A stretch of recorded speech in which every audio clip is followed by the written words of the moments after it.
Okay, so how about fault analysis ano? So before we actually discuss yung paano pag-analyze ng fault ano, so let's define muna itong fault. Okay? So electrical fault or commonly abbreviated as fault na lang ano. It is an abnormality causing current to flow where it should not or disrupting its flow resulting in equipment failure. So in general, ang ano natin dito, i-consider natin majority of the cases is ito, okay, which is the short circuit. So short circuit is insulation failure causes direct high current connection between the conductors or the ground. And the other type of fault is the open circuit, which is the break in the circuit stopping the flow of the electricity. Okay? So both of these type of faults, kumbaga nagko-cause ng abnormality. Kasi of course, ito, pag nagkaroon ng open circuit sa line or naputol yung linya, assuming na balance yung load initially, well, of course, if you disconnect one of the lines, it will cause imbalance. Okay, so one of the lines, kumbaga unloaded na. Okay, so anyway, once again, as I've stated before, ang major concern ng natin dito is ito. Dito lang tayo magpo-focus sa discussion dito. Okay, so short circuit, once again, an insulation failure causes a direct high current connection between conductors or to ground. Not necessarily na insulation failure lang ang magiging cause ng short circuit. There are some cases na merong intentional na short circuit, which is kunyari merong inilagay dyan na conductor sa dalawang bare conductors or open na conductors na nagke-carry ng phase voltage, ganon. Okay? So, or maybe unintentional na nahayaan na or accidentally merong nailagay na conductors dyan sa mga phase conductors ano na shorting the conductors or even including the ground. Okay? So, under this category, meron tayong dalawang types of fault which is symmetrical saka unsymmetrical. Meaning, we are considering dito sa short circuit analysis yung balance saka unbalanced fault, which is the other term for symmetrical saka unsymmetrical respectively.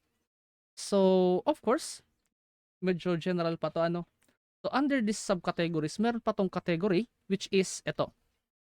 Yung symmetrical fault is isa lang naman ang under dito, which is yung three line fault or three-phase fault na tinatawag. So, three-phase fault or pwede naman nating sabihin na triple L or triple line. Okay? So, this type of fault is no different dito sa triple line to ground fault. Okay? Mapasama yung ground or ito, parehas lang naman ang magiging fault current nito. It is because of the fact that this is balanced. Okay? The fault point basically is the vector sum is 0. Okay? So the ground is assumed to be 0. So therefore, kahit magkadikit yan or hindi, the connection between the fault point saka the ground is walang kuryenteng dadaloy doon. Okay? Ang current is magdadaloy lang doon sa mga linya natin. Okay? So we'll be discussing this in depth later on. Dito naman sa unsymmetrical fault, meron tayo ditong tatlong subcategories, ano, which is first yung single line to ground fault. Okay? So the single line to ground fault assumes that one of the lines are shorted to the ground. Or pwede naman na sabihin natin na merong low impedance path in general. Okay? So ikalawa is meron tayong double line to ground. Double line na muna. So basically, two of the three lines are shorted or merong shunt impedance na nakakonect dun sa dalawa. Okay? Na low impedance path. Okay? And the last one, dito sa unsymmetrical fault, is also known as the double line to ground fault or coded as LL-G. Okay? So, this means that the line is shorted by an impedance path tapos yung fault point is shunted into the ground. Okay? So, included na yung ground dito. So, in terms of occurrence, ito talaga yung pinaka-common sa lahat. Ito. This is the most common. Okay? Sa power system natin. Well, ito, kadalasan 'tong nangyayari, itong single line to ground fault sa mga distribution lines na let's say, especially sa residential ano, sa mga residential distribution, dito sa may mga lower ano voltages. One of the causes nito is yung kahoy ano, yung let's say yung dahon or yung sanga ng kahoy natin is tumama doon sa live wire And of course, the tree itself provides low impedance path to the ground. Kasi of course, the tree is kumbaga nakaano sa lupa eh. So therefore, it will contribute to a fault. Okay? Fault current. So ito naman, the line-to-line fault is somewhat less common dito. Okay? So one of the possible causes nito is somewhat the same doon sa may sanga ano. Okay?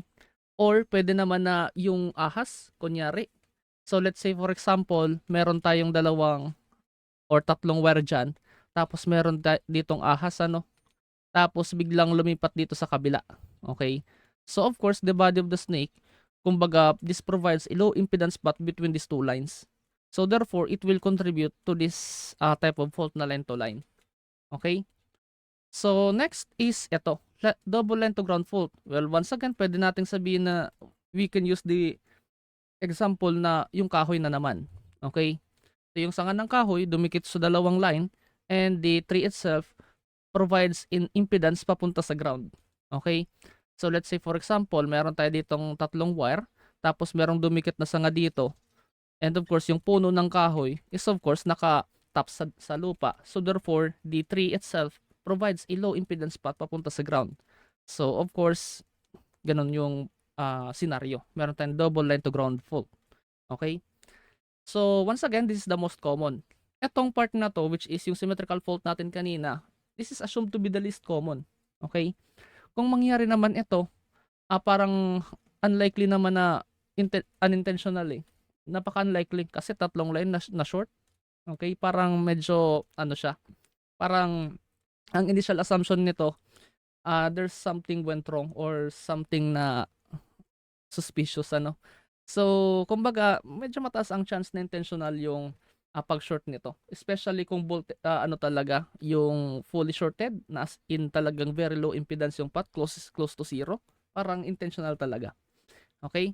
So, in terms of magnitude of the current, fault current, the triple line fault, three-phase fault, or triple line to ground fault is, yun yung pinakamataas. The highest of all. Okay? So, highest fault current. In terms of magnitude, okay? Kaya sa mga short circuit analysis, especially sa sizing ng breaker, saka i-rating, ito yung pinagbabasihan.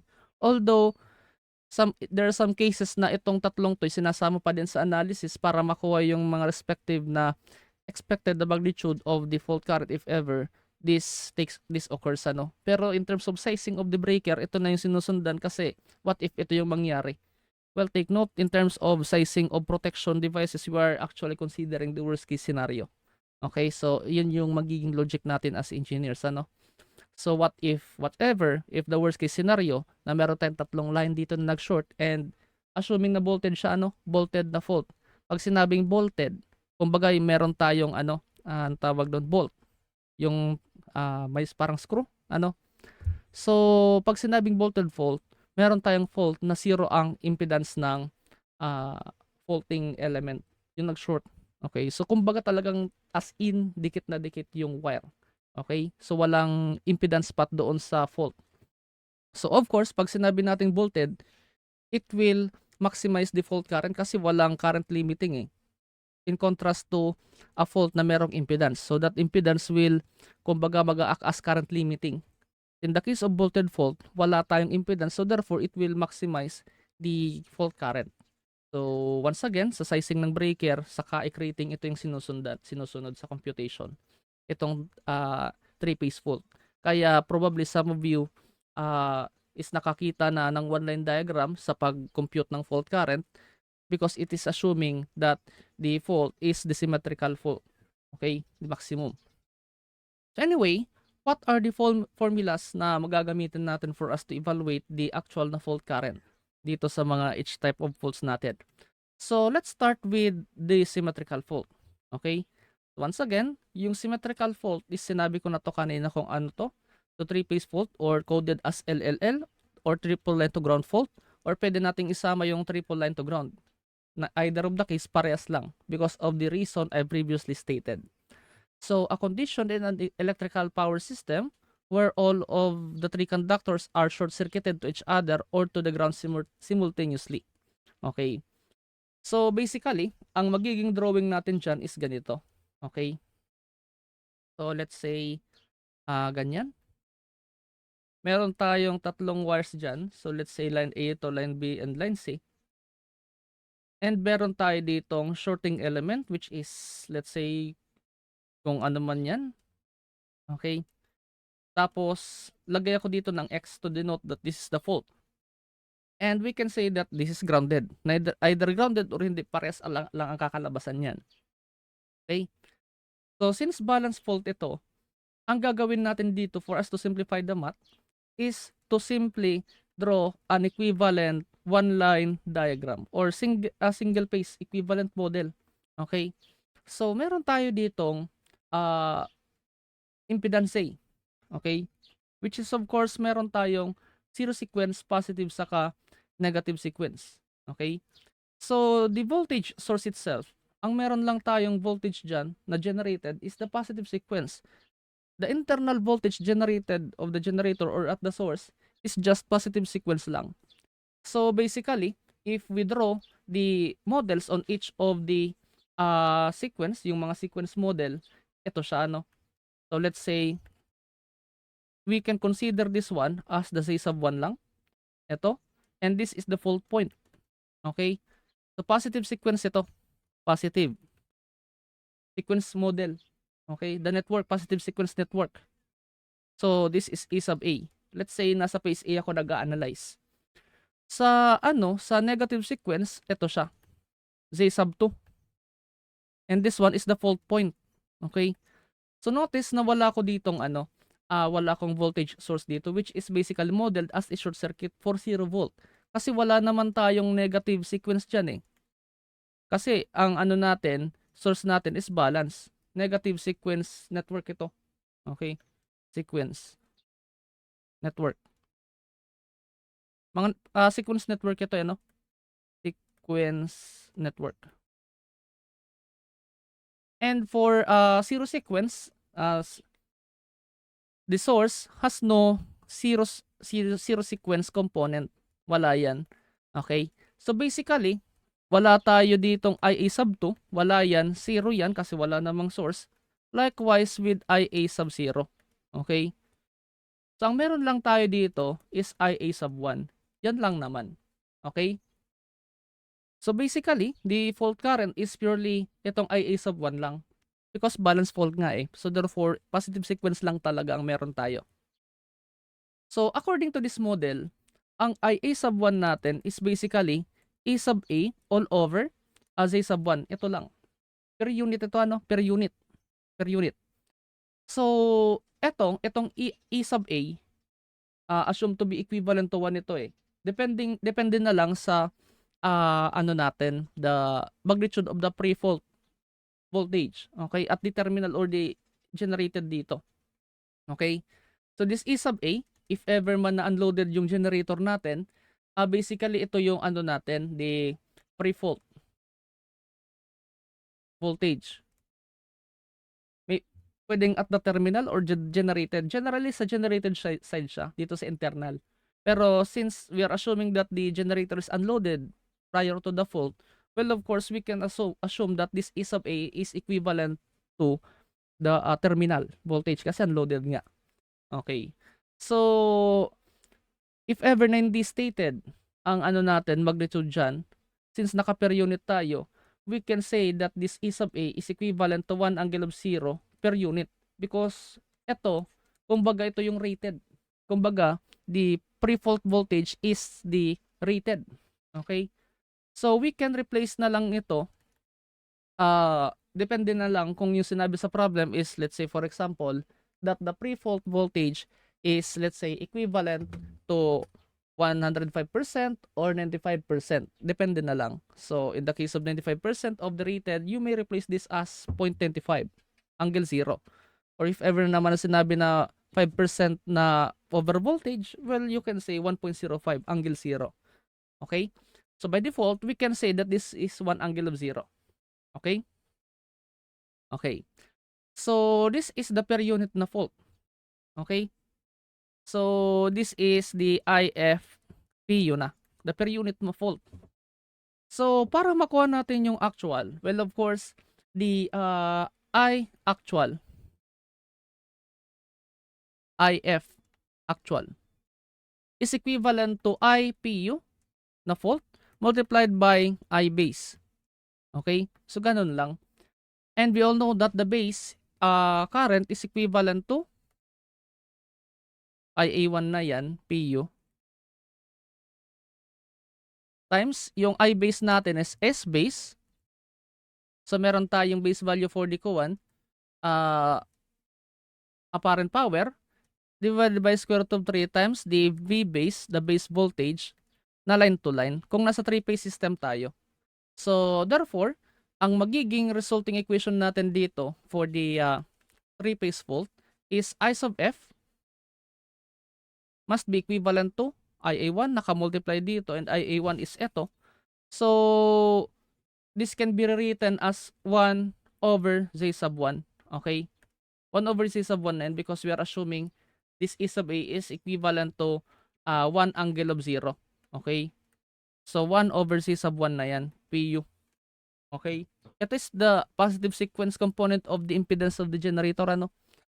So, basically, this is 1 over Z sub 1 times ito. So, what will happen is this is the actual na magnitude of the current. So, square root of 3 times V sub base, the base voltage, or the rating, basically, the rating of the generator, saka ito is 3-phase rating of the apparent power. So, line to line. And this quantity is, of course, multiplied by Z sub 1 na per unit. Okay? So, basically, ito na ang magiging formula natin for the actual na fault current. Ito na yon. Okay? For the 3-phase fault. Okay? Sa symmetrical pa lang yan. So, how about itong ano natin? Unsymmetrical fault. Which are itong line to ground, line to line, saka double line to ground. So, in this case, since unsymmetrical na to, we'll be analyzing this using symmetrical components. Okay? So, medyo babalikan natin yung mga previous discussion natin dito sa mga analysis natin dito sa part na to. Okay? Magagamit natin to uli. Okay? Since we are dealing with unbalanced na fault. Okay? So, let's go back doon sa sa part na yun na discussion natin. So, for unsymmetrical fault, let's start dito. Okay? Once again, for the single line to ground fault, so unbalanced ito unbalanced fault power system where the 3-phase voltage currents are not okay. So, as I stated that to before, so let's continue na lang dito. So, let's start once again with single line to ground fault. Okay? So, LG fault. Okay. So, let's say for example, meron tayo ditong tatlong line. Let's say meron tayong phase A or line A, tapos line B ito, and this one is line C. I-follow ko na lang kunyari yung color coding ng the system. Okay? So, yan, tas yan. Okay. So, let's say ito is open. Okay? Open yan. Open. Sorry. And nagkaroon tayo ng short circuit dito sa part na to. Okay? So, shorted siya kunyari by an impedance dito. To ground, the fault point.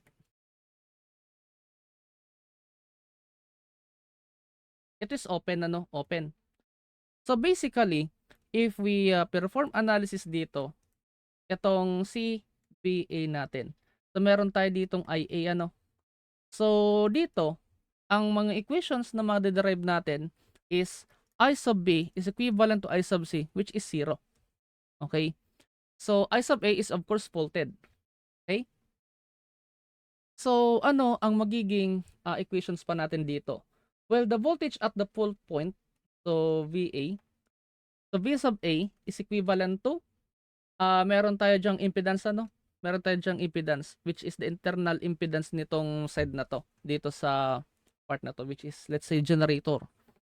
So, basically, the voltage at the fault point is basically E sub A minus the voltage dito. Okay? Or we can say that this is equivalent to the fault current I sub A times Z sub F. So, yan na lang yan ang ano natin. Okay? So, before we proceed, dito sa ibang parts ng analysis natin, let us analyze the symmetrical components of the current dito. Okay? So, if we analyze, magiging ganito na siya, no? So, I sub AO, I sub A1, I sub A2. So, we are expecting na meron tayo dito makuhang value for I sub AO because involved na yung neutral. Okay? So, we may express all of the currents dito or all of the quantities in terms of I sub A because, kumbaga, nandito yung fault eh. Or yun yung pinakamadali because there is no conversion needed as I've stated before. So, 1/3 times this matrix, ano? So, 1, 1, 1, 1, A squared, 1, A squared, A. Okay? So, multiplied by I sub A, I sub B, I sub C. Okay? So, I sub A is of course meron tayong value. Pero ang I sub B sa I sub C is 0 because once again open yung dalawang line natin dito. Okay? So, open. So, therefore, the ano natin, the value is magiging 1/3 1, 1, 1, tapos 1A squared. So, 1A squared A. Okay? So, I sub A ito, I sub B sa I sub C, puro na yan 0. Okay? So, I sub AO, I sub A1, I sub A2. Okay? So, basically, yung ano natin, magiging derivation, I sub AO, yung mga makukuha nating equation dito, ano? So, if we continue, so, I sub AO is equivalent to 1/3 of, so, 1 times IA, 1 plus 1 times 0 plus 1 times 0. So, 1 times I sub A na lang yan. Okay? So, I sub A1 is equivalent to 1/3 times 1 times IA plus A times 0 plus A squared times 0, which is IA lang naman. Okay? So, I sub A2 is equivalent to 1/3 times etong ano natin. So, 1 times IA plus A squared times 0 plus A times 0, which is I sub A. So, notice na itong mga symmetrical components ng current natin sa line A is parehas according to this model. So, therefore, we can say that I sub AO is equivalent to I sub A1 and in turn equivalent to I sub A2. Okay? Pareres lang naman yung tatlong yan. So, for the sake of our analysis, we may express na lang all of the quantities dito in terms of I sub A1. Okay? If ever na mayroon tayong makitang ganyan sa sumunod na part ng solusyon natin, we may rewrite na lang ito as I sub A1 para mas compact yung solusyon natin. Okay? So, proceed naman tayo sa sa may voltage equation. Okay? Sa voltage equation na tayo. Okay? So, for the voltage equation, we will proceed to the components of V sub A. So, the components of V sub A is VAO, VA1, tapos VA2 ito. Okay? So, yun na yun. So, which is, of course, equivalent into the voltage generated sa generator side, of course, which is the internal voltage. Ito is zero sequence, the positive saka negative sequence. As I've stated, the internal voltage generated of the generator, assuming na generator ito, wala tayong zero saka negative. Ang meron lang tayo is positive sequence, which is the sequence component nung mismong generated na voltage sa internal. So, minus the product of the impedance or the impedance times the current. So, we may express the impedance as its matrix form. So, the zero sequence component, the positive saka negative sequence. So, all of these other values dito are 0. Okay? Kasi ang kailangan lang naman natin is ito eh. So, kumbaga in-express ko na lang ito in terms of square matrix para ma-multiply natin siya dito sa matrix na to, which is the components of the line A current. Okay? So, this will be our general na equation for the voltage equation in matrix form. Okay? Na naka symmetrical components. So it follows that this is equivalent to 0 E sub A 0. Okay? Minus Z sub O, Z sub 1, Z sub 2 ito, and i-fill na lang natin to by 0. Okay? Kasi wala naman talaga tong laman or walang value. So therefore, i-ano na lang natin yan na 0. Okay? So since we need to express this as a single or kumbaga parehas na quantity para mapadali yung solution, we can use this one, okay, to perform that procedure. So we may use IA sub 1.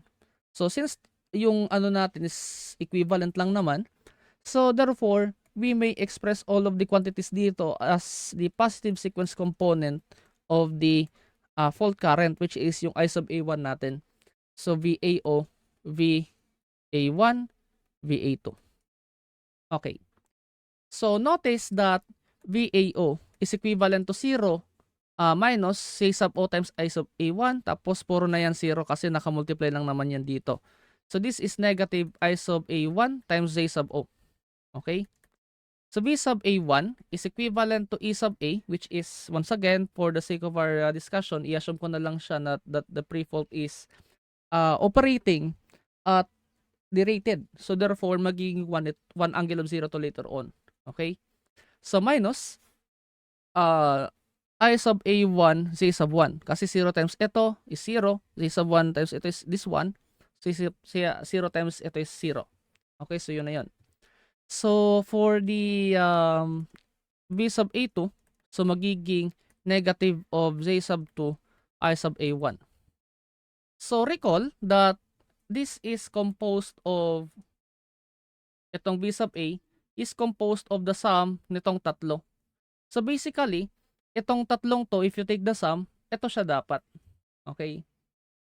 So what if i-add ko itong tatlo na to? I-equate ko siya dito. And also take note that this I sub A, ang components nito is itong tatlong to. Okay? So itong I sub AO plus I sub A1 plus I sub A2. So since according to this equation, equal lang naman yung tatlo, we may express yung I sub A as 3IA sub 1. Okay? So kasi, i-add nyo na lang to eh. So IA sub 1 plus IA sub 1 plus IA sub 1. So magiging 3IA sub 1. So para makuha natin yung line A. So we may use this accordingly. So it follows that V sub A is equivalent to 3IA sub 1 times AF. Okay? Which is galing lang naman siya dito. So we may add up itong tatlo, tapos equate natin siya dito. So therefore, ang mangyayari is 3IA times ZF must be equivalent to EA minus IA1 Z sub 1, which is ito, tapos i-add natin dito. So magiging minus IA sub 1 Z sub O minus IA sub 1 times Z sub 2. Okay, so that will be the voltage current relationship. Okay, so notice na meron tayo ditong mga common na terms, which is IA sub 1. So ito, ilipat ko na lang siya dito sa kabila, tapos i-group ko na lang. So what will happen is magiging IA sub 1 ito times meron tayo ditong mga magiging positive Z sub 1 plus Z sub 2 plus Z sub O, which is ito, tatlo. Tapos meron tayo ditong 3ZF. So plus 3ZF. Okay? So which is equivalent to EA. So since ang kailangan nating makuha is itong IA sub 1, so ang mangyayari is i-continue ko muna dito So IA sub 1 times Z sub 1 plus C sub 2 plus C sub O plus 3ZF is equivalent to EA. Okay? So since yun na nga, ang kailangan nating ma-determine is itong IA sub 1. So ang gagawin natin is divide na lang natin both sides by this quantity. So IA sub 1 is equivalent to ito. This expression, E sub A divided by Z sub 1 plus C sub 2 plus C sub O plus 3ZF. So ito na ang magiging per unit na value of IA sub 1. Pero if ever na ang kailangan talaga natin is default current, i-multiply natin siya by 3 because ito yung na-derive natin. That IA sub 1 is just the component. Okay? So, based on this equation, equal lang naman yung tatlo. Ito, saka ito. And I sub A is equivalent to IAO plus IA1 plus IA2. And since parehas yung tatlo, so we may rewrite this as 3IA sub 1. So, trace nito. So, which is equivalent to the fault current. Okay? Because itong analysis natin dito is during the fault. Okay? So, therefore, ang IFPU natin must be equivalent to 3 times EA divided by J sub 1 plus J sub 2 plus J sub O plus 3JF. Okay? So, ito na ang magiging per unit natin na value for default current. Where itong EA, once again, i-define natin, EA is equivalent to the pre-fault per unit voltage. Okay? So, if the generator is unloaded, well, we can say that this is the terminal voltage. Pero in general, ano to? The internal generated voltage kung unloaded. Okay?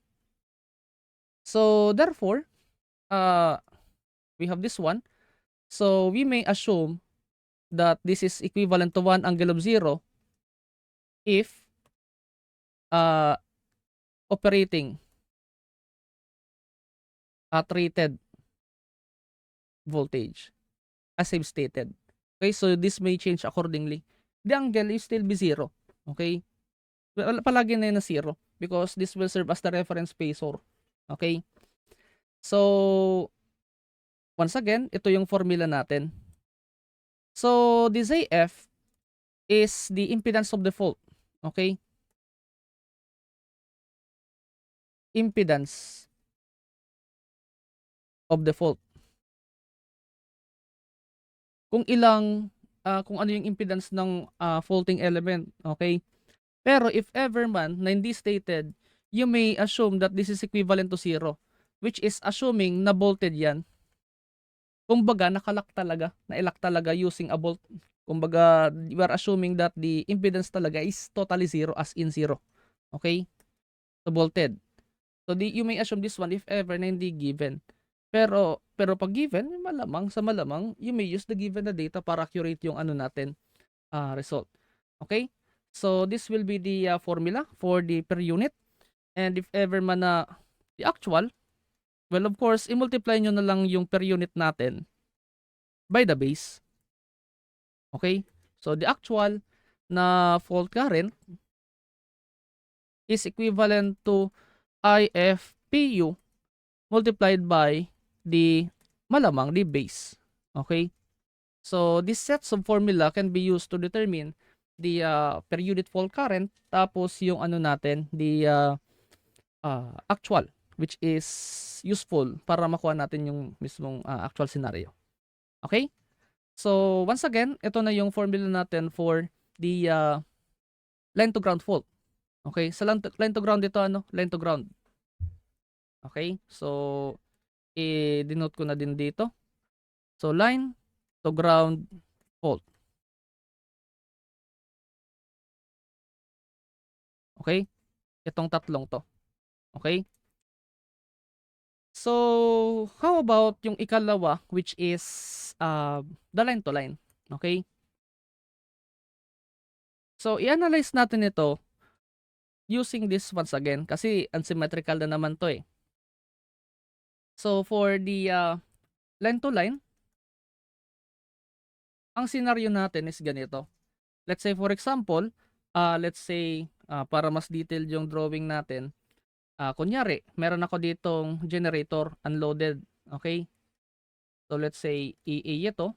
Let's say ganyan siya, generator. Tapos, meron ako dyang Z, kung ilan yan. So, kumbaga, minodel ko na lang siya as an inductor. Although in reality, impedance dapat yan. So, internal generated, tapos ito. Okay. So, dito, this is let's say E sub B, this one is E sub C. Yan. So, we are assuming that the line A is open. Okay? So, unloaded ang generator natin. And let's say, nagka-fault dito. Okay? So, meron tayo ditong faulting element which is ZF. Okay? We can assume that this is equivalent to 0 if ever ang analysis natin is volted. Pero we are intending to derive the general formula. So, therefore, we need to include itong ZF. Kasi hindi naman sa lahat ng scenario volted ang fault natin eh. Where in fact, hindi nga talaga, parang hindi naman yan palagi volted eh. Mababa pa nga ang chance na volted ang fault unless intentional. So, dito, as you can see, ang current natin dito, I sub A is 0 kasi open. So, dito is meron tayong I sub B. And of course, meron tayo ditong I sub C. Okay? So, since itong line B saka line C are connected by this impedance, which is the ZF, we can say or derive an equation where yung I sub B natin is equivalent to negative I sub C. Because this I sub B actually flows to the line C in this way. Pag ganun, umiikot lang yan dyan. So, this is I sub B, pero yung I sub C natin is in opposite direction. Kaya, yung equation natin is merong negative dyan. Okay? So, how about the voltage? Okay? Let's say V sub B dito, the terminal voltage, and terminal voltage dito sa V sub C. Okay? So, dito, we may rewrite itong V sub B in terms of V sub C, or V sub C in terms of V sub B. Okay? So, assuming that the current flowing dito is I sub B. Ang sundin ko is I sub B. Okay? For the sake of our analysis. So, basically, ang V sub B natin is equivalent to the voltage at C, and meron tayo ditong voltage drop, okay, dito sa CF. So therefore, we can say that V sub B is equivalent to V sub C plus the voltage dito. So if ever we are assuming that this is the reference, since ang voltage drop natin is in this way, papasok siya dito. So therefore, this is more positive when compared to this one if we assume that this is the reference. So therefore, mag-a-add tayo. So plus I sub B times ZF. Okay? So it follows that V sub B minus V sub C is equivalent to the voltage drop dito. Okay? So taking into account that the direction of the current I sub B, yun yung sinusunod natin. Okay? So let's derive na naman the components of the current IA. Kasi if we take the sum, meron na tayong result eh. So therefore, we can take advantage of the fact na dito na lang tayo mag-analyze. Okay? Although, siya, open. Okay? So, kaya that's the point. Kaya yung ko dito, yung derivation na pinakikita is yung sinort ko yung B sa C. This, excluding itong A. Anyway, you can assign the phases arbitrarily. Okay? So, in this case, let's continue dito sa part na to. So, I sub AO, I sub A1, I sub A2. Okay? So, which is equivalent to, once again, 1/3, 1, 1, 1, 1 A squared, 1 A squared A. Okay? So, multiplied by IA, IB, IC. Okay, babalikan na naman natin tong equation na to. So, we will know that the I sub A is 0. So, we may express all of the currents dito in terms of I sub C na lang kasi meron tayong ganito, and the I sub C is the part na merong fault dito. Okay? So, therefore, pwede natin siyang i-write as 1/3 of 1, 1, 1, 1 A squared na naman times, dito ko na lang tuloy sa baba para may space. So, 1/3 times 1, 1, 1, 1 A squared, 1 A squared A. Times, yung I sub A natin is 0, which is ito. So, therefore, 0 na yan. Tapos, negative I sub C na to because I sub is negative I sub C according to this equation, and I sub C din dito. So, therefore, we can say that I sub A0 is equivalent to 1/3 times 0 minus I sub C plus I sub C. Okay? Kasi negative I sub C times 1 plus 1 times I sub C. So which means 0 na to. Kasi maka-cancel ito eh. Which makes sense. Kasi hindi naman involved yung neutral dito. Dito sa my fault. Okay? Kasi kaya yung zero sequence component natin is also 0. Okay? So, once again, the continuation of our solution is dito. So, na-erase ko yung line. Okay. So, yan yung continuation. So, for I sub A1, so I sub A1, this is equivalent to 1/3 times 1 times 0. So, which is 0 na yan. So, plus A times I sub C, negative I sub C. So, magiging negative A I sub C na yan plus A squared times I sub C. Okay? So, I sub A2 is equivalent to 1/3 times 1 times 0 is 0. A squared times negative I sub C is negative A squared I sub C. So, plus A I sub C. Okay? So, notice na nagkabaliktad lang naman dito sa part na to. Positive ang A squared I sub C dito, dito is negative. So, positive ang A I sub C, negative dito. The rest is identical. So, by inspection dito sa equation natin, ang I sub 2 natin or I sub A2 is equivalent to negative I sub A1. Okay? So, negative I sub A1 na yan. Okay? So, we can use this equation. Okay? So, let's say bilogan ko na to para madali nating balikan later on. Okay? So, these are the sets of equation na babalikan natin later on. Okay? So, let's start naman analyzing the voltage dito, the voltages, which is the components of the voltage dito sa part na to. Okay? So, okay.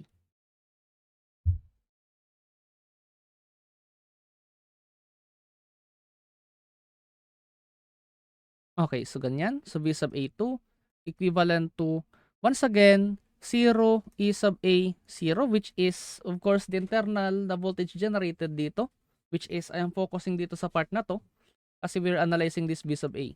Okay?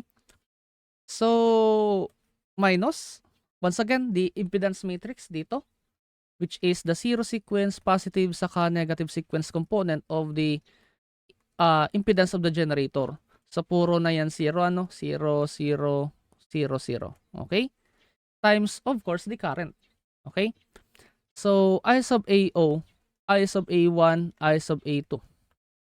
Which is, magiging equivalent ito into 0, E sub A, 0, minus, once again, 0, Z sub O, Z sub 1, Z sub 2, 0, 0, 0, so 0 na yan. Tapos, IA sub O is 0. IA sub 1 is IA sub 1, tapos negative IA sub 1 ito. So, we can say that VA sub O is equivalent to negative Z sub O times ito, times 0 plus ito times 0, 0. So, therefore, 0 na to. Okay, 0 din ang component. Okay? So, 0 minus 0. So, V sub A1 is equivalent to E sub A minus 0 times 0 tapos Z sub 1 times IA sub 1. Okay? 0 times ito. So, 0 na yan.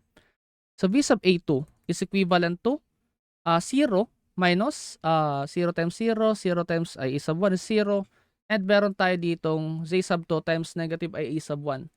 So, negative, tapos merong negative dito, the resulting expression nito is magiging positive na. Okay? So, positive IA sub 1, Z sub 2. Okay? So, the question arises, what will be the relationship between the A sub 1 saka A sub 2? A component for the voltage at the phase A. Okay? So, we'll be performing the similar procedure dito. But instead, we'll be replacing this one, itong matrix na to, by the V sub A, V sub B, and V sub C, which are the terminal voltages dito sa generator natin. So, let's proceed muna dito sa next slide, para meron tayong space. So, V sub AO, okay? V sub A1, V sub A2, okay? So of course, this is equivalent to uh, 0 e sub sorry, the matrix pala, which is yung 1/3 times 1, 1, 1, 1a squared kasi we are dealing with components of the b sub a ano, a squared tapos a din dito. Okay? So a squared. So this is multiplied by b sub a, b sub b, and b sub c. Yan. So we may express the quantities dito as is ano. So we may replace itong v sub c uh, accordingly dito. Okay? So basically, meron tayong matrix which is magiging ano na to. Uh, let's say v sub AO, v sub A1, v sub A2 equivalent siya into 1/3 of 1, 1, 1, 1 A squared, A squared tapos 1 A squared A, and then this is V sub A tapos B sub B ito, and this one is actually B sub B plus meron tayo ditong ano I sub B, okay, or minus I sub B Z sub F, okay, sorry, minus minus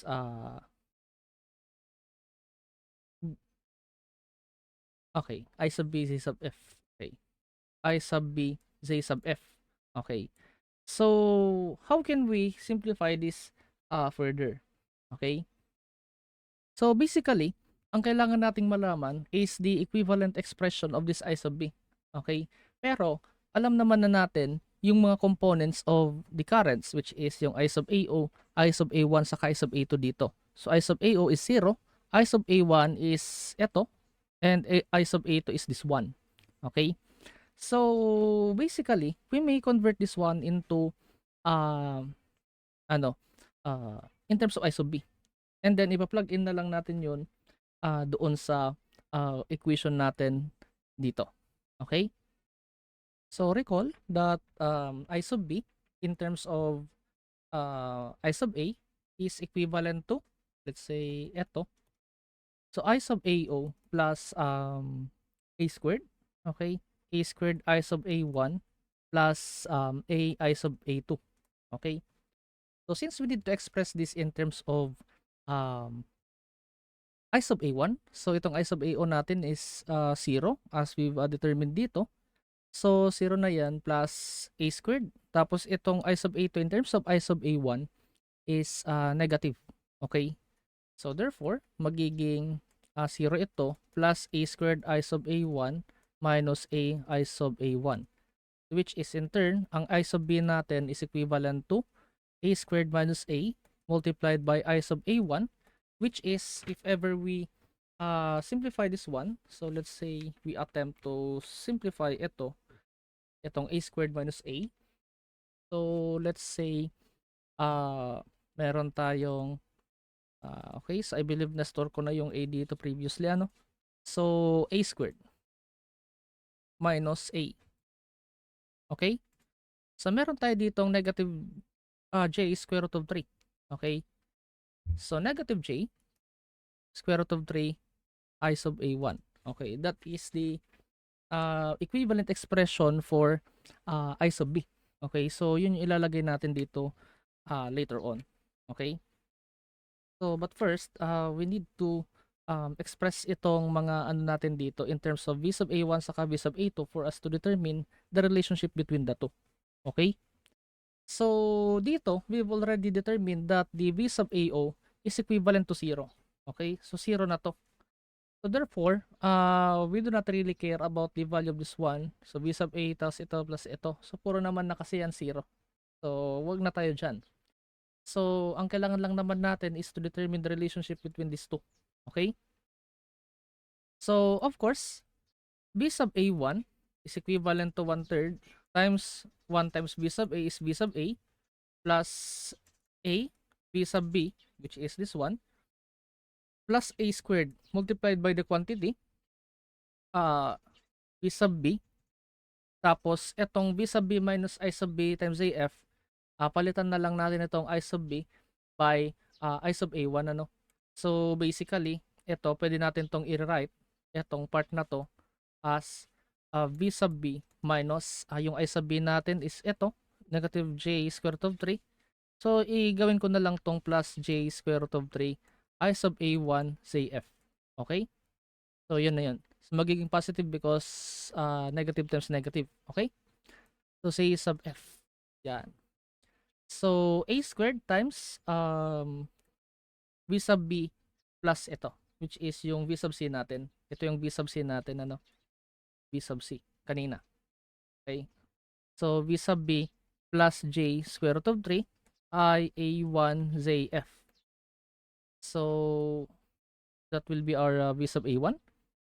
So V sub A2 is equivalent to 1/3 times V sub A plus A squared V sub B tapos plus A multiplied by V sub B plus J square root of 3 I sub A1 ZF. Okay. So eto, i-simplify muna natin yung mga expression natin dito na na-derive. So let's go back dito sa V sub A1 ano. So meron tayo ditong 1/3. Tapos V sub A, V sub A, okay, wala na.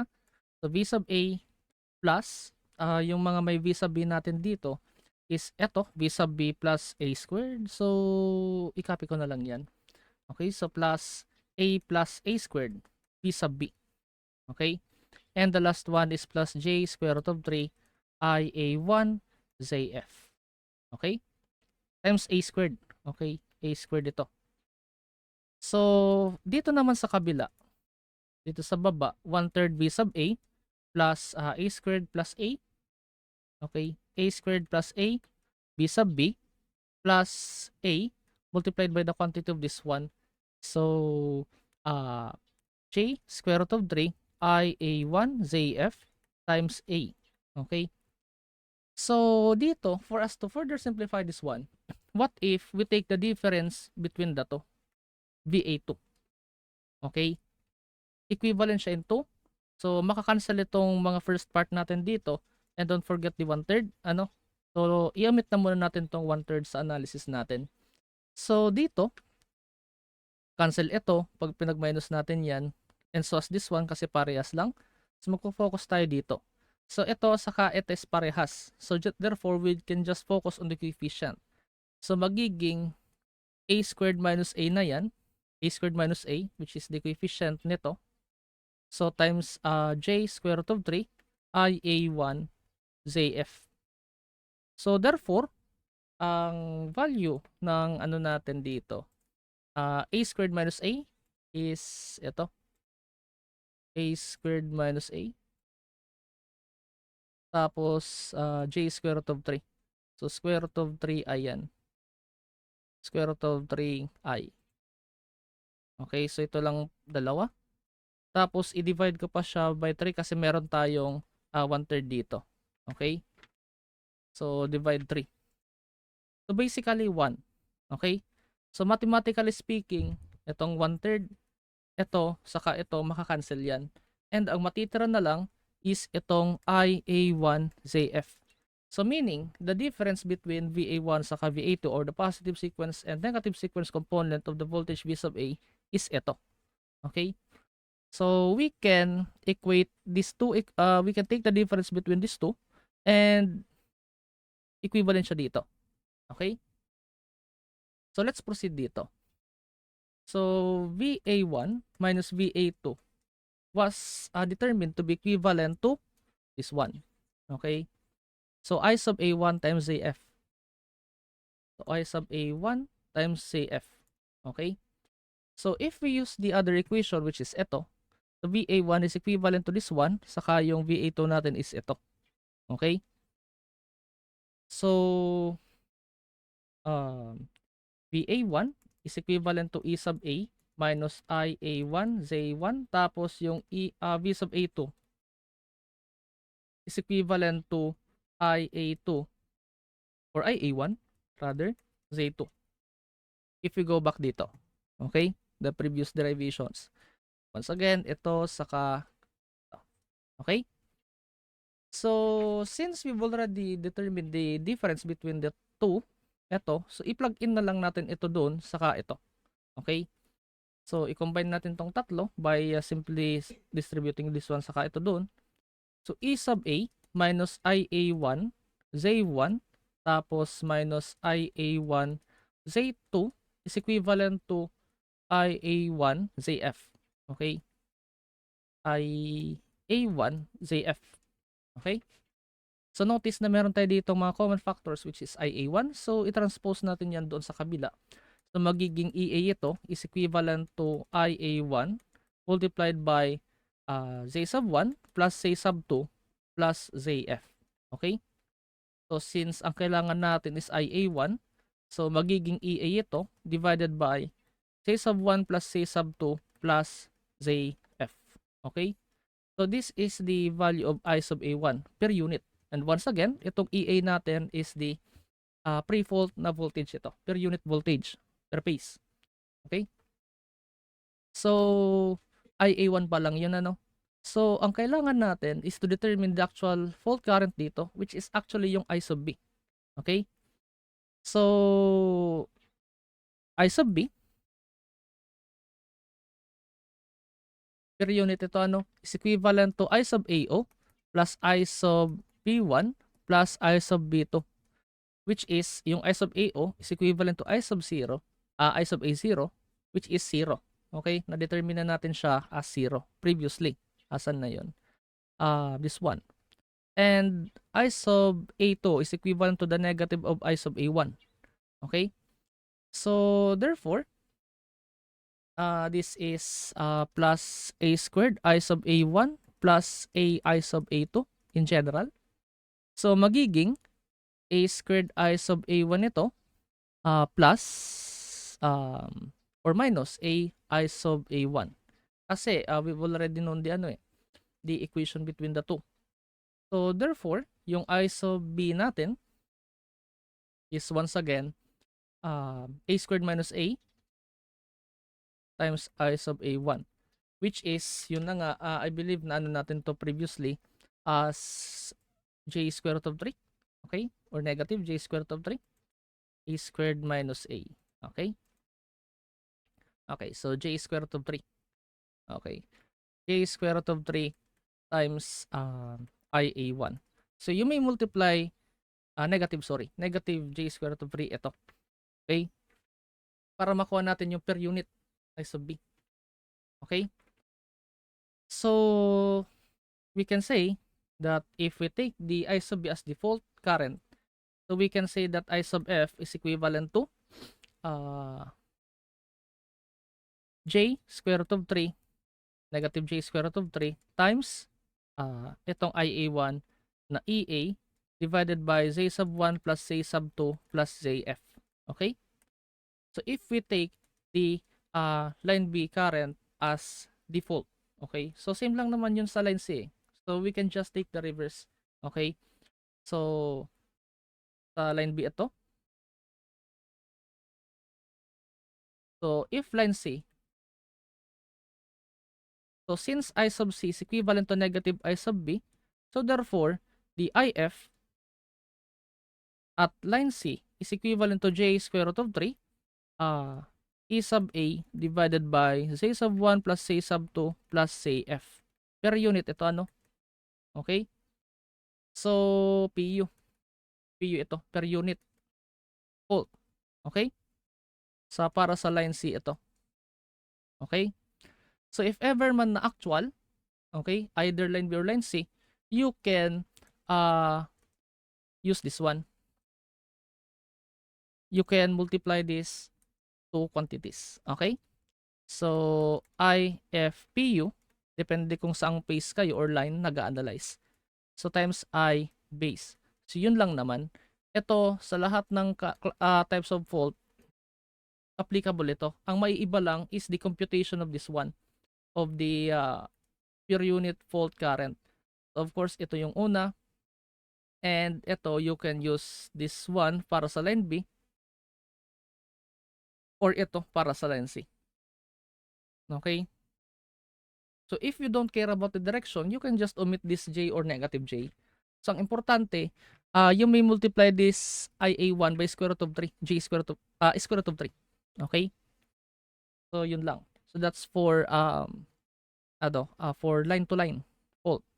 So, you may assume that J sub F is equal to 0 if, once again, bolted. Ang fault natin, stated na bolted. If walang given for Z sub F, you may assume na bolted ang fault natin, which is 0 ang impedance. Okay?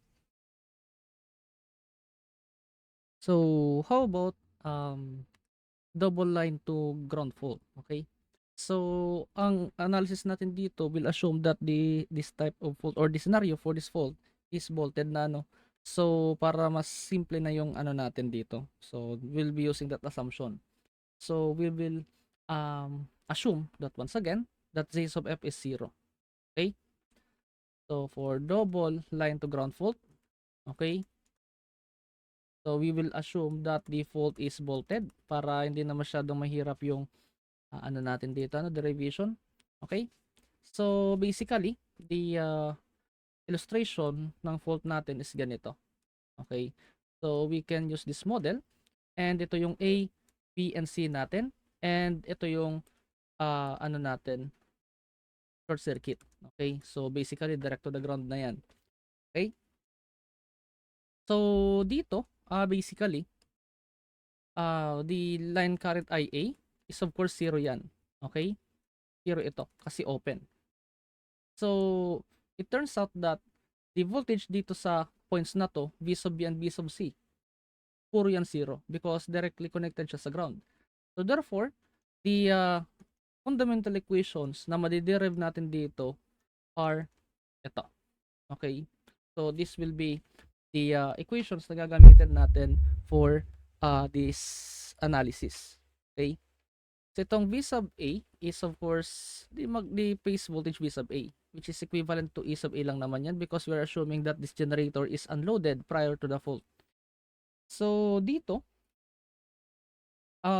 we'll be using this equation, okay? Or this matrix form of the equation, which is, kung baga, magagamit natin for us to determine the symmetrical components of the voltage V sub A. Okay? So, kumbaga, which is in contrary to the previous analysis na ginawa natin na mag-start muna tayo for the current. But this time, ang gagamitin muna natin or mag-start tayo dito. Okay? So, and then, i-convert natin to later on sa B to C or C kasi meron tayo ditong known na value which is 0. Okay? So, eto, of course, in terms of VB and V sub C, this is equivalent to 0 na yung ano sa baba. So anyway, let's proceed dito sa my matrix. So 1, 1, 1, 1A, A squared. So 1A squared A ito. So multiplied by yung V sub A natin is of course di pa natin alam. So V sub B is of course ito and V sub C. So we've already known the values for V sub B and V sub C which are equivalent to 0. Okay? So therefore, meron tayo ditong 1/3 multiplied by the matrix 1, 1, 1 tapos 1A A squared. 1A squared A. So multiplied siya by V sub A, 0 and 0 na to. Okay?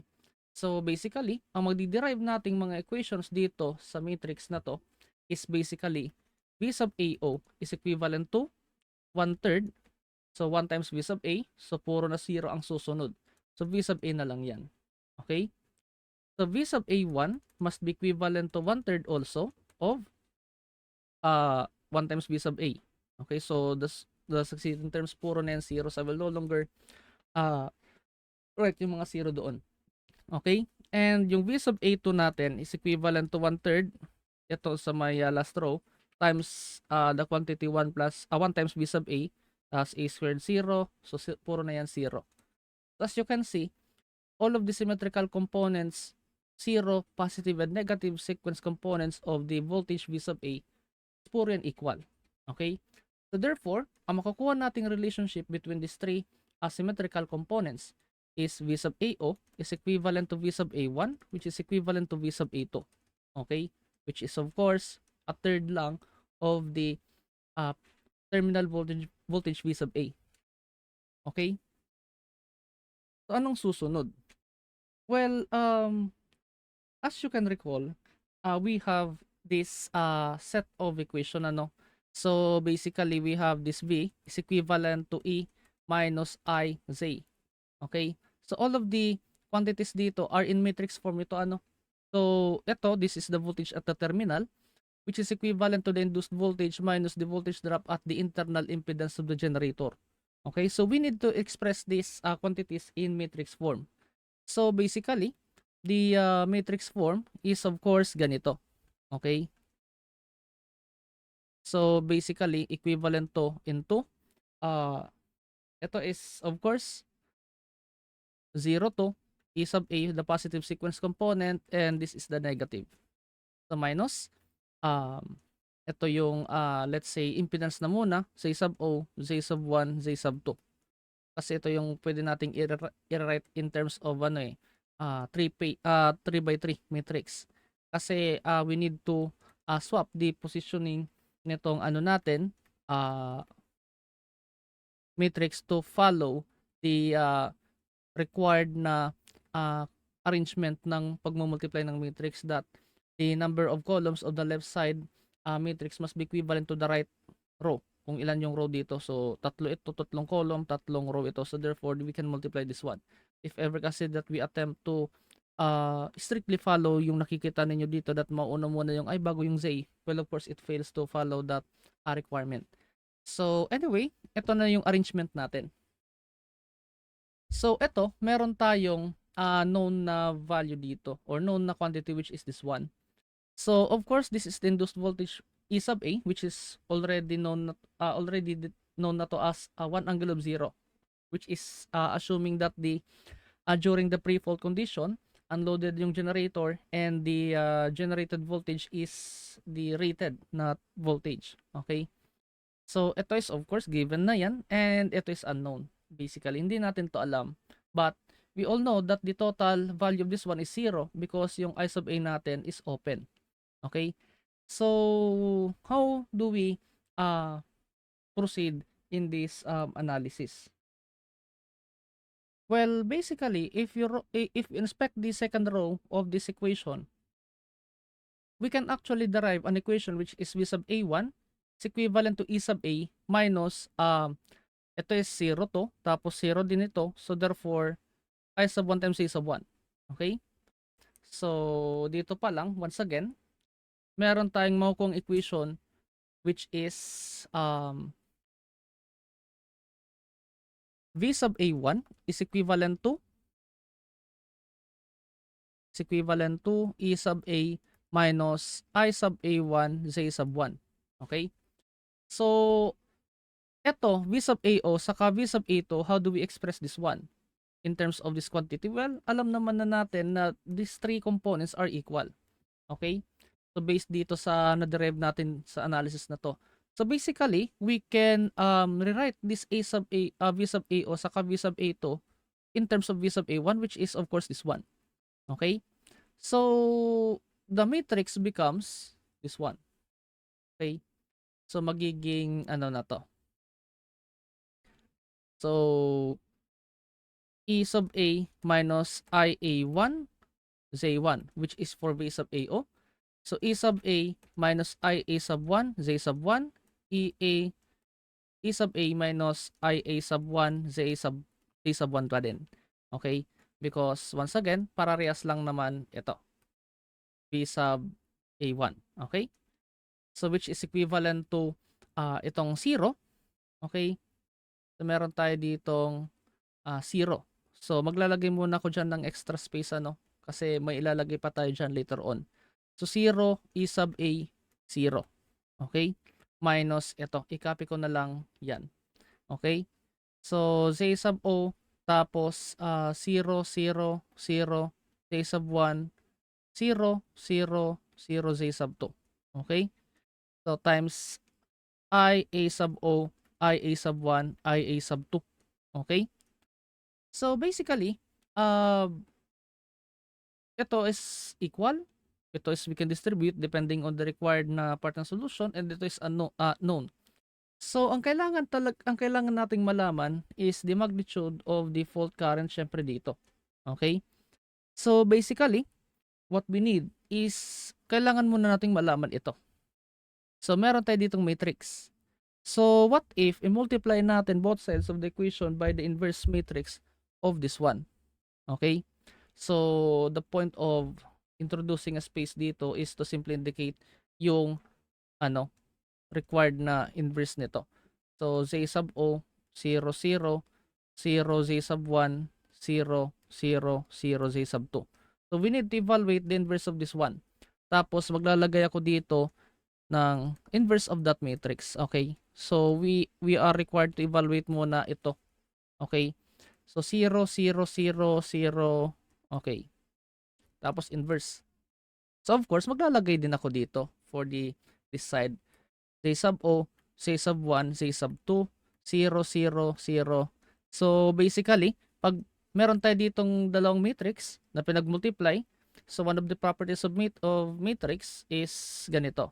So, A multiplied by the inverse of this matrix A, where A is a matrix, basically 1 yan.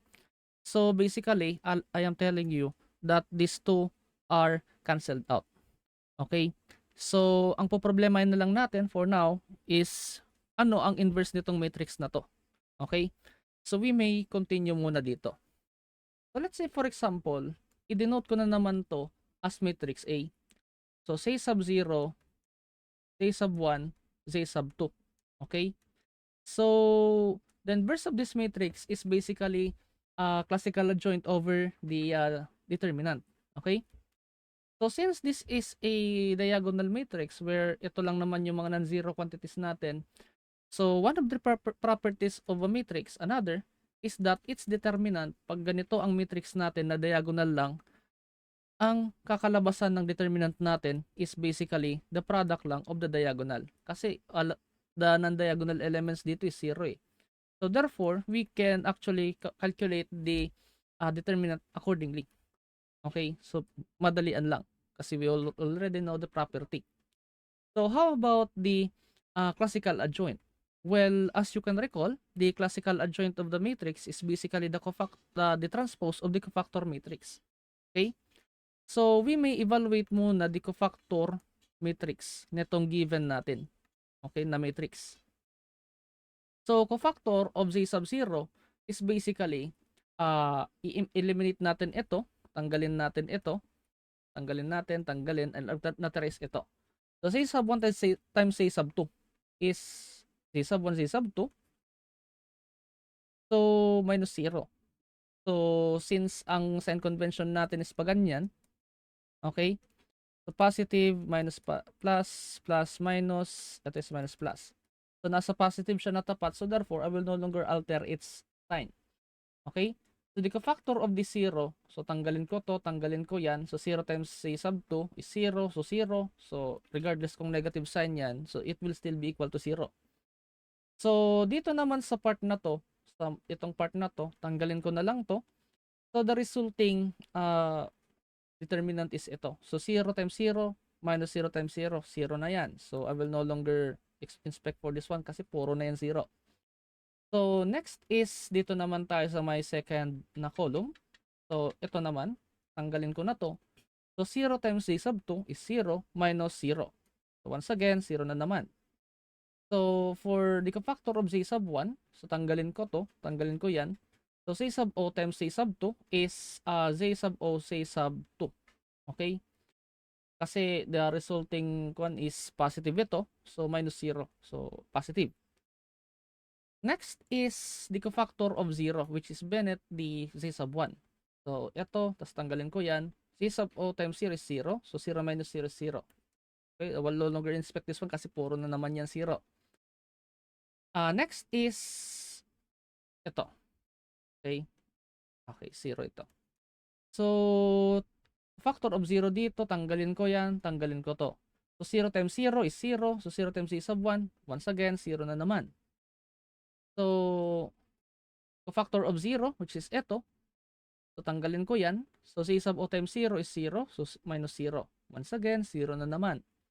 And last one is the cofactor of Z sub 2. So, tanggalin ko yan. So, C sub O times C sub 1 minus 0. So, positive. So, C sub O, C sub 1.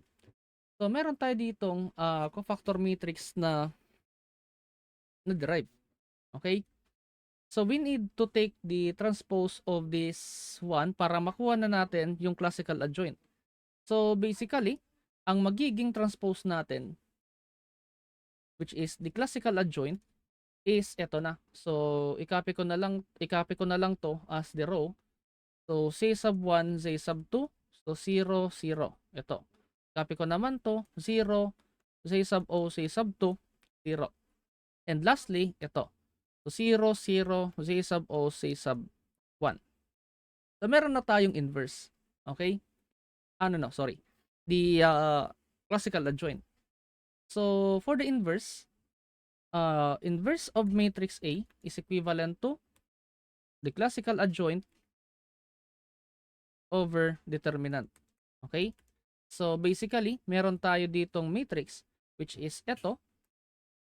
So, Z sub 1, Z sub 2, 0, 0. So, 0, Z sub O, Z sub 2, 0, 0, 0, Z sub, uh, 0, Z sub 1. Okay? Tapos, i-divide ko to by the determinant, which is this one. Z sub O, Z sub 1, Z sub 2. Well, obviously, ang magiging elements natin dito is basically ito. Okay? So, i-divide ko lang naman to by this one. So, basically, ang kakalabasan, Z sub 1, Z sub 2 over this one is 1 over Z sub O. And the non-diagonal entries will become 0. So, 0 ito. And dito naman sa may diagonal element natin, Z sub O, Z sub 2 divided by dito is 1 over Z sub 1. So, 0 na din to. 0, 0. And Z sub O, Z sub 1 divided by this 1 is magiging 1 over Z sub 2. So, meron na tayo ditong inverse of the matrix. Which is, yun na yung ilalagay natin dito. Okay? So, basically, yung previous equation natin is magiging ganito na. Okay? So, 1 over Z sub O. So, 0, 0. So, 0. 1 over Z sub 1. 0. 0, 0, 1 over Z sub 2. Okay? Multiplied by A sub A minus I A sub 1, Z sub 1. Okay? A sub 1. Tapos A sub A minus I A sub 1, Z sub 1.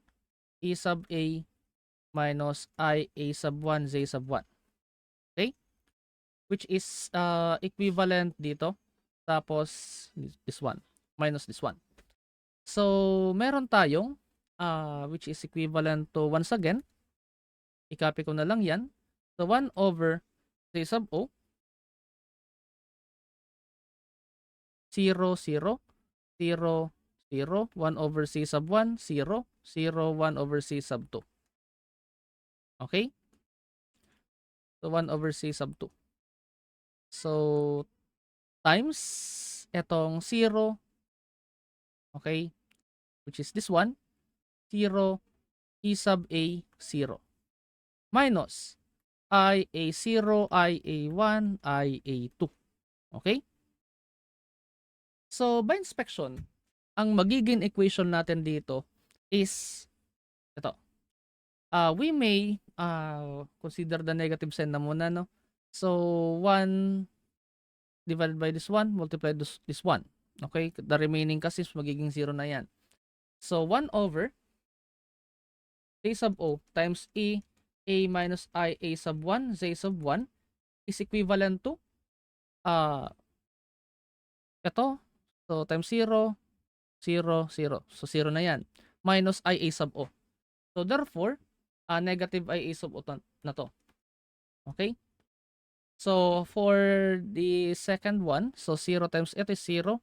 So, 1 over C sub 1 times ito, so 0. Okay. So, 1 over C sub 1 naman.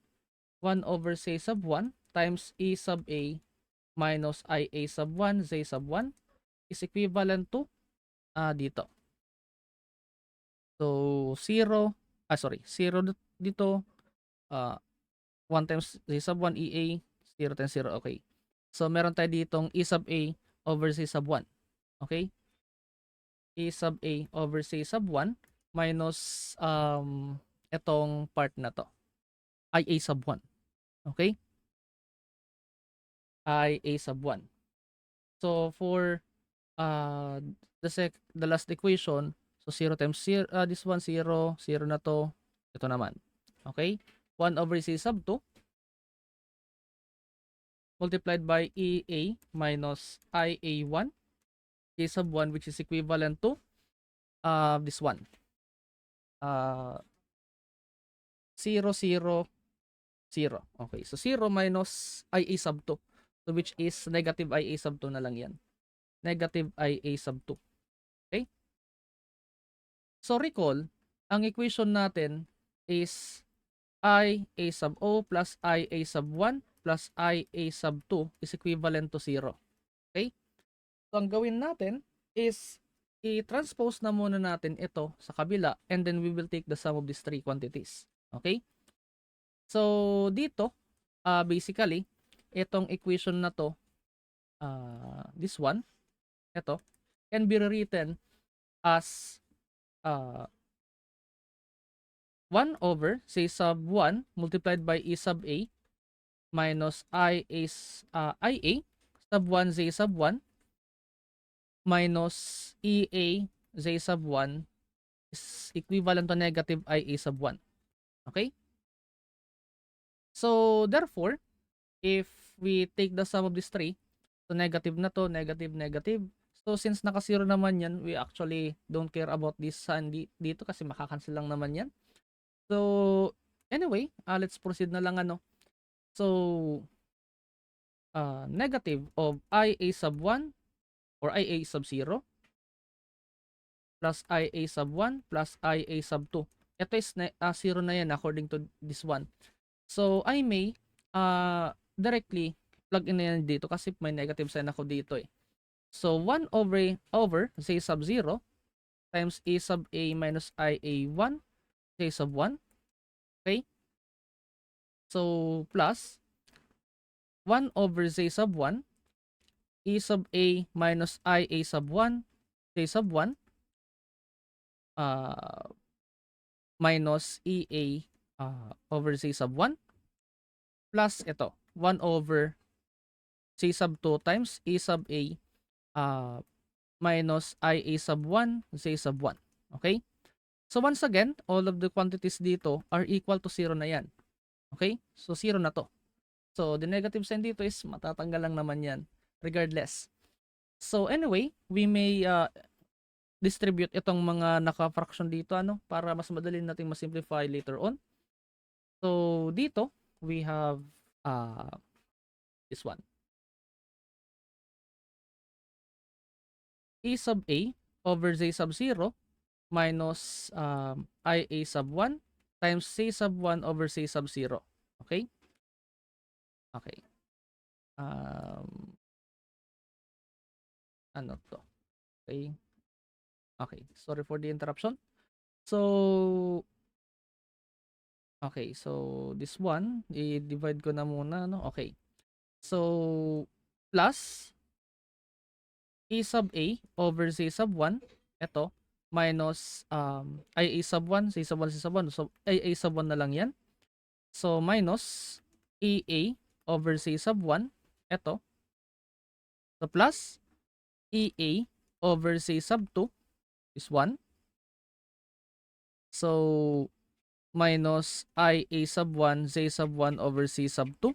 So, equal to 0. Okay? So, we may group itong mga quantities or simplify na muna before regrouping. So, ito is EA C sub 1. Okay. Tapos ito may EA C sub 1 din dito. So, makakancel na to. So, we may start regrouping. Ano?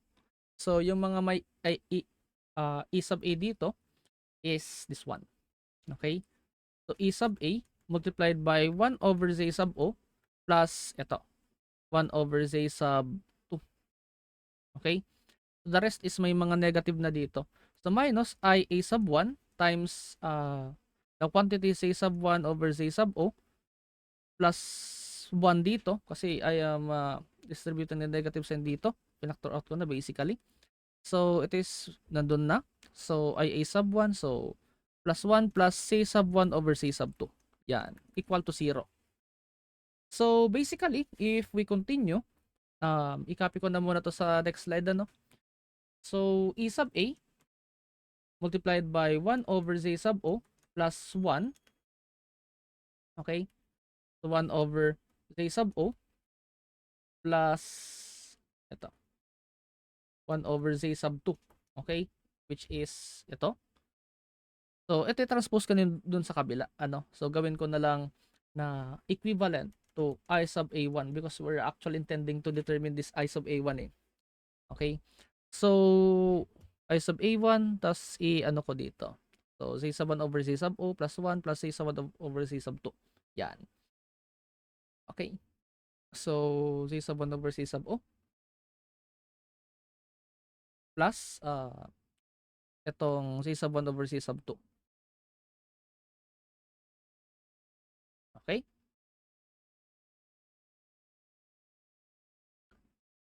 So, eto, meron tayo dito mga fractions. What if i-simplify natin ito? So, itong fraction na to, we may multiply ito by C sub O C sub 2. Okay? Or pwedeng i-combine natin ito. So, basically, magiging E sub A ito multiplied by the quantity. If we multiply ito, Z sub O, Z sub 2. So, magiging Z sub 2 plus Z sub O. Okay? Z sub O plus Z sub 2. Yan. So, medyo simplified na. Okay? So, this is a better representation of this one. So, which is equivalent to I sub A1. So, meron tayo ditong C sub O, C sub 2. Okay. So, C sub 1. So, let's say, mag-multiply din ako dito ng C sub O, C sub 2. Okay. So, C sub O, C sub 2, magiging yan. Okay. So, let's say, ang gawin natin is, ang denominator is ito. C sub O, C sub 2 din. Okay? So, C sub O, C sub 2 times 1 is ito. C sub O, C sub 2 na yan. So, ito, divided by doon, times noon. So, meron tayo ditong plus C sub 1 C sub 2. Okay? So, magiging C sub 1 over C sub 2 na yan. C sub O. So, plus ito, divided by this one. So, C sub O times this one. Okay. So, C sub O, C sub 1. Yan. So, divide natin dyan. So, magiging C sub 1 over C sub 2. Okay. So, it makes sense. So, Z sub O, Z sub 2. Okay. So, basically, meron na tayong ganito, which is, ang magiging next step natin is i-divide natin both sides by this 1 kasi ang kailangan nating ma-determine is itong I sub A1. Okay? So, i-divide natin both sides by this 1. Ito. So, Z sub O, Z sub 2 plus Z sub 1, Z sub 2 plus Z sub O, Z sub 1 divided by Z sub O, Z sub 2. Well, of course, makakancel na to. So, therefore, ang I A sub 1 natin is equivalent to E sub A multiplied by Z sub O plus Z sub 2 divided by Z O Z sub 2 times the reciprocal nito. So, magiging ganito siya. Z sub O, Z sub 2 plus Z sub 1, Z sub 2 plus Z sub O, Z sub 1. Tapos, Z sub O, Z sub 2 din dito. Okay? So, makakancel na to. So, therefore, ang magiging equation natin for I sub A1 is equivalent to E sub A multiplied by the quantity, this one. So, Z sub O, Z sub 2 plus Z sub 1, Z sub 2 plus Z sub O, Z sub 1. And the numerator is of course Z sub O, Z sub 2. Okay? So, ito na ang per unit natin na current which is at I sub A1. Okay? I sub A1 pa lang yan. This is not really the fault current, ano? Kasi ang kailangan nating malaman is yung nasa line B saka line C. Okay? Okay, so supposedly dapat ano to? plus ito ano, plus. Okay. So, dapat plus yan, not multiply. So, plus say sub 2. Yan. So, dito, once again, meron tayong IA sub 1. So, recall that ang I sub B natin is equivalent to, okay. So, I sub B is equivalent to IA sub O, which is in terms of line current IA na to, ano? So, plus A squared IA sub 1 plus AIA sub 2. And yung IC natin is equivalent to IA sub O plus IA sub 1 plus A squared IA sub 2. So, itong I sub B saka I sub C natin will serve as the formula for computing the per unit na value nung fault current. Okay? Kasi ito yung shorted, ano? So, IFP yun na yan. Either of that to. Although, in terms of angle, magkakaiba yan. Pero, if ever we're just concerned about the magnitude, okay na yan. Okay? So, anyway, ang kailangan lang naman natin or the important part is the magnitude of the fault current na kinakalculate natin. We do not really care about the angle. So, either of the two will do. Okay? So, the question arises, saan manggagaling itong mga components na to? Itong I sub A0, saka itong I sub A2. Kasi yung I sub A1 is alam na natin, which is this one. So, let's go back doon sa mga previous slides natin, ano, which is this one. So, by inspection, meron tayo ditong, let's say, i-isolate ko na muna to, ano. Okay, so dito na ako magsusulat sa baba. So, yung V sub AO natin is equivalent to 0 minus Z sub O times IA sub O. Okay, so this will be equivalent to negative IA sub O Z sub O. So, it follows that the current IA sub O is equivalent to negative of VA sub O over Z sub O. Next is meron tayong VA sub 2 is equivalent to 0 minus 0, 0. Okay. C sub 2 times IA sub 2. So, negative IA sub 2, C sub 2. So, basically, it follows that IA sub 2 must be equivalent to negative of VA sub 2 over C sub 2. So, bakit ganito ang derivation? Well, actually, alam naman na kasi natin that these two quantities are equal. Ito saka ito based on this equation. And we already know the value of these components, which is ito, because na-derive naman na natin to based on this part of the equation. Itong E sub A is alam naman na natin ito na 1 angle of 0 ito, assuming that the generator during pre-fault condition is nag-ooperate at rated value. So we may change this value accordingly depende sa problem. So IA sub 1, na-derive na natin yung formula for this one. And we assume that we already know the value of this one. So C sub 1, given na yan sa problem. Okay, so therefore, mathematically speaking, alam na natin dapat ito. So, we can express all of the quantities dito as in terms of V sub A1. Okay? Ito. So, let me go back dito sa part na to. So, of course, as I've stated, I sub AO is equivalent to negative of V sub AO over Z sub O. Ito, equivalent to sa V sub A1. So, negative of E sub A minus IA sub 1 na yan, Z sub 1, all over Z sub O. Okay, that will be the formula for I sub AO. And for I sub A1, meron tayong negative V sub A2 over Z sub 2. So, which is in turn equivalent siya into negative of E sub A minus IA sub 1, Z sub 1, divided by this one. Okay? So, Z sub 2. Yan, Z sub 2. So, meron na tayong IA sub O, IA sub 1. So, plug in na lang natin dyan. So, we can obtain the result dito. So, once again, ito, expected na natin makuha natin yung magnitude of the current, although the angle is magkakaiba in this one. So, for the fault current, PU, we can use itong I sub B. Okay? Which is per unit na to, ano? So, basically, para makuha natin yung actual dito, Well, basically, babalik lang naman tayo for the basic na formula. The per unit value of the fault current times yung base value ng current natin, which is, of course, serves as the intermediate value. Okay? So, ito na yung mga formula na gagamitin natin for solving this kind of fault. Take note, kumbaga, this analysis assumes that this type of fault is bolted. Okay? Meaning, the impedance of the fault itself is 0.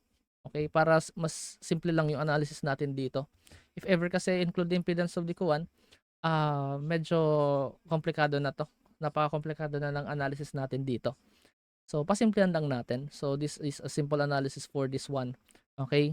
So, in this case, ito na yung mga formula natin. Okay?